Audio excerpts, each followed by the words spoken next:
NEWUP Weather News for our Sunday report. It's been oddly spring-like over the last week, and that trend is going to be continuing into this coming week and even possibly into the week after next. I'll be showing you that in just a little bit. I'd like to start actually by showing you some of the webcams that are around the Upper Peninsula and northern Wisconsin. Just show you the snow conditions that we're seeing so you can see behind me, and that's part of the reason why I decided to sit by my patio door today, so you can see that we do still have some snow here. This is in Florence, so you can see that we still have snow here, but you can't really tell by the picture that there's only about maybe 1 inch to 2 inches left on the ground, and that there are some bare spots out there. Taking a look at some of our webcams here, this is Phoenix, Michigan, so this would be north of Calumet on our way to Copper Harbor, and you can see there's still quite a bit of snow there in the Keweenaw. And since we're up there, let's go ahead and take a look at Michigan Tech. This is looking west on College Avenue in downtown Houghton, and you can see the snow that's there, and that is as of I'm recording this video around 12 o'clock today, so you're watching it about 6 hours later, but you can see that the snow is definitely dwindling in a lot of places. Taking a look at Escanaba River Bridge there in Escanaba, not a lot of snow on the ground there to speak of. Meriwether, this would be on the north side of Lake Gogebic. There is a bit of snow there still. Taking a look at Northern Michigan University, this is the Academic Mall webcam, and you can see some piles of snow, but most of the snow there in downtown Marquette is gone. And then just taking a look too at our webcam here in Minocqua, and you can see that there's not a lot of snow left there either. A lot of snow has gone by the wayside. We've lost a lot over the last week, and we're going to continue to lose more next week as well. Let me show you. So what I've got here is the national snow analyses that's from the National Weather Service and the Climate Prediction Center. This is the snow melt over the last 2 weeks, and this is going to loop a couple times, and I apologize for the grainy quality of the image, but you can see here that over the last 2 weeks, so starting on the 23rd of January, most of the Midwest was covered in snow. However, over the last 2 weeks, we've lost a tremendous amount. You see the oranges and the reds. What that is that's the snow melt on any given day. And as we get into the latter part of last week, the first part of February, you can see how much that snow got wiped out over the last 14 days. And that's going to be continuing on as we go into this week. And like I said, also possibly into next week. So we're going to go to the models, and we're going to start actually with the temperatures, and I've got just the GFS model up here this week because they're playing pretty nice, the GFS and the European, and you can see as each day goes by, those warmer temperatures are going to be continuing on.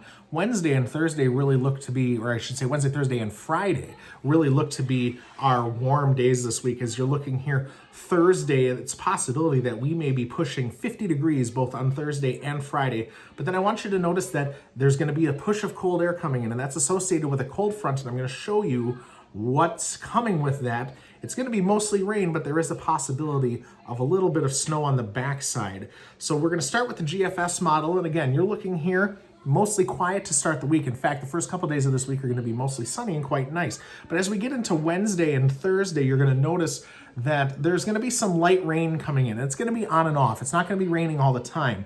But then on the backside of the storm, as we go Saturday into Sunday, there's a possibility for some flurries that would follow up as that colder air moves in. And now we'll go ahead and we will take a look at the European model, and it'll show you more of the same thing. That as we go along, quiet for the first part of the week, but then it's going to be coming in again around Wednesday, that light on and off rain, and then finishing up as a little bit of light snow or a mix going into the weekend.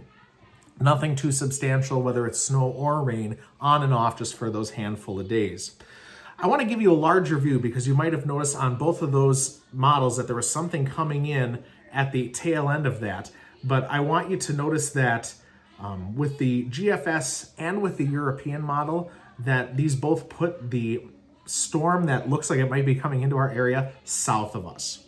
Taking a look at the climate forecast system for the week after next, possibility of some light flurries maybe. There may be a shot of cold air coming in, and we'll take a look at the temperatures on the CFS too. And you can see that there's warm air that's there, but that by the end of the week after next, we could see a push of colder air than what we've been having. It's more seasonal, but colder air than what we've been having. So let's go ahead and take to the 7-day forecast, and you're going to like what you see, especially if you're liking this warmer weather. But if you're looking for snow, unfortunately, I'm not going to be delivering that news for you this week. So the temperatures are going to be going progressively warmer as we get through the week, starting in the upper 30s to mid 40s at the beginning of the week, pushing 50 or above 50 by the time we get to the tail end of the week. Like I said, Wednesday, Thursday, and Friday seem to be the winning days. We'll start with sunny skies on Monday, Tuesday. Wednesday will be sunny until the afternoon, and then it's going to get cloudy. And that's when that system's going to push in with on and off rain Thursday and Friday again. It's not going to be a washout, just going to be some showers that are going to be off and on throughout the day and the evening on both Thursday and Friday. And then as that system moves away, the cooler air will be coming with it. You can see temperatures are going to be much cooler, and that's going to bring in the possibility of a little bit of rain, snow mix, or just snow at the tail end of the week. By Sunday, we're back to much more seasonal temperatures for this time of year. And to wrap up the video, I'm just going to go ahead and show you the temperature outlooks. You can see we're definitely well into that above average temperature for the 6 to 10 day outlook. That's not going to change on the 8 to 14 day outlook either. But you can see that as we get towards the end of February, and this was showing in that CFS model, that we will be getting back to more seasonal temperatures. So that's why I think this is showing that equal chances opportunity there for could be a little bit warmer, could be a little bit cooler. But the models have been trending a lot towards a cooler end to the month, still below average precipitation, but a cooler end to the month overall. So not a lot to complain about this week unless you're looking for snow, and in which case there's plenty to complain about. But again, just like last week, a pretty quiet week overall, save for a few rain showers and snow showers towards the tail end of the week, but much, much warmer, and I think it's going to be putting a big dent in our snowpack, and or we should say what's left of it. Thanks so much for tuning in to the Sunday update. Please like this video. It sure helps out the channel. Subscribe if you haven't already. You can follow us on Facebook, facebook.com/NEWUP Weather News. We post these videos here as well as some other posts. And we hope that you have a really great week. And if we don't talk to you before, we will catch you next Sunday for the next Sunday night update. Take care, everybody, and have a wonderful night.